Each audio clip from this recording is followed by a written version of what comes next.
Look at this fact check from AP News. Zelensky didn't say, here's what AP says. Zelensky didn't say U.S. troops needed to fight in Ukraine. That's weird. That's actually what he did say.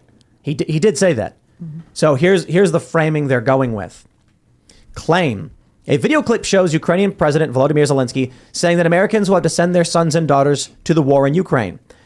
AP's assessment, missing context. Zelensky was explaining that if Russia attacked NATO member states, which are U.S. allies, the U.S. would likely send troops to protect those countries. He was not suggesting Americans would have to fight in Ukraine. Right, because it's going to be in Poland that the U.S. troops are in Poland, and they'll never go into Ukraine. There will be no advancement on that front. Once the U.S. pushes Russia out of Poland and then Russia is occupying Ukraine, the U.S., of course, will just be like, we are done supporting this war. Ukraine is lost, of course, because that's what he certainly meant.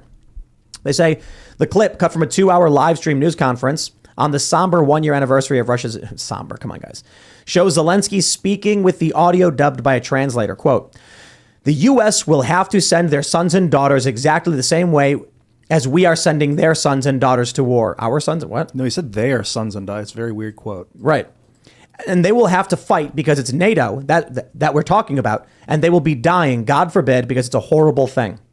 So what he's basically saying is, with the fact check in mind, when the U.S. is dragged into World War III over their country that is not a NATO ally, then we'll have to send our children to die in Europe. Oh, okay. Why on earth would we send people to defend Europe if it's going to be a nuclear war? If it's the U.S. versus Russia, we can die in the U.S. just as easily as we can, die to nuclear fire in the U.S. as easily as we could die to nuclear fire in Europe. There's no reason for the U.S. to send people to Europe in a nuclear war. I'm not even convinced necessarily it'll be nuclear. I think the moment we send troops to Europe, a whole bunch of oil refineries just explode all at once. There's gonna be cyber attacks. Power plants will shut down. The grid will go out.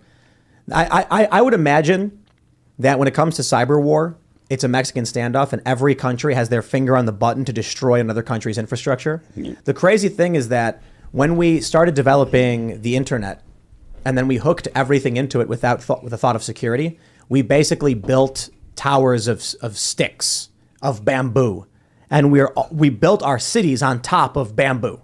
And it's like, it's holding us up. Like it's pretty great. You can make scaffolding out of it, but it's really easy to knock down because it's not that strong.